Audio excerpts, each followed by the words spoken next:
एक बार की बात है, भगवान बुद्ध ज्ञान का प्रचार करते हुए एक ब्राह्मण के घर पहुँचे। उस समय ब्राह्मण बुद्ध से काफ़ी खपा रहते थे, क्योंकि ब्राह्मणों को लगता था कि बुद्ध ने उनके धर्म को नुकसान पहुँचाया है। आगे ब्राह्मण को मालूम हुआ कि वह बुद्ध हैं, तो उसने बुद्ध को जी भर कर गालियाँ दी, अपशब्द कहें और घर से तुरंत निकल जाने के लिए कहा।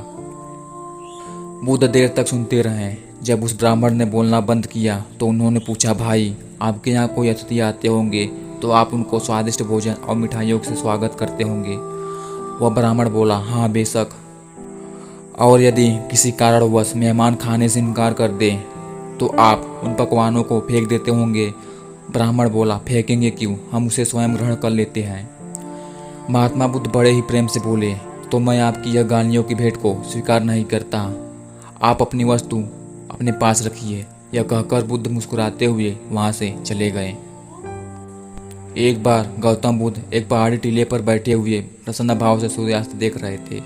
तभी एक धनी व्यक्ति उनके पास आया और बोला, बुद्ध, मैं एक बड़ा व्यापारी हूँ, मेरे पास सुख सुविधा के सभी साधन हैं, फिर भी मैं खुश नहीं हूँ। आपके पास कुछ न होते हुए भी इतना प्रसन्न कैसे हैं? कृपया मुझे इसका राज बताइए। गौतम बुद्ध ने एक कागज लिया और उस पर कुछ लिखकर उस व्यापारी को देते हुए कहा, इसे घर जाकर ही खोलना, यही प्रसन्नता व सुख का राज है। सेठ जी घर पहुंचे और बड़ी उत्सुकता के साथ उस कागज को खोला।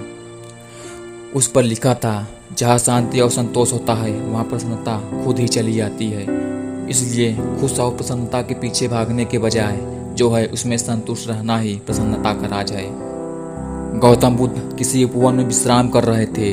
तभी वहां पर एक बच्चों का झुंड आया और पेड़ पर पत्थर मारकर आम गिराने लगे।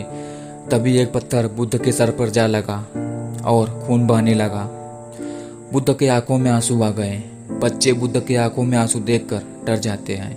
उन्हें लगा कि बुद्ध अब उन्हें भला बुरा कहेंगे। बच्चों ने उनके पैर पकड़े और बुद्ध से क्षमा मांगने लगे। उनमें से एक बच्चे ने कहा, हमसे बड़ी भूल हो गई है, मेरी वजह से आपको पत्थर लगा और आपकी आंखों में आंसू आ गया। इस पर बुद्ध ने कहा, बच्चों, मैं इसलिए दुखी हूँ कि तुमने आम के पेड़ पर पत्थर मारा तो आम ने बदले में तुम्हें मीठे फल दिए, लेकिन मुझे मारने पर मैं तुम्हें सिर्फ भय दे सका।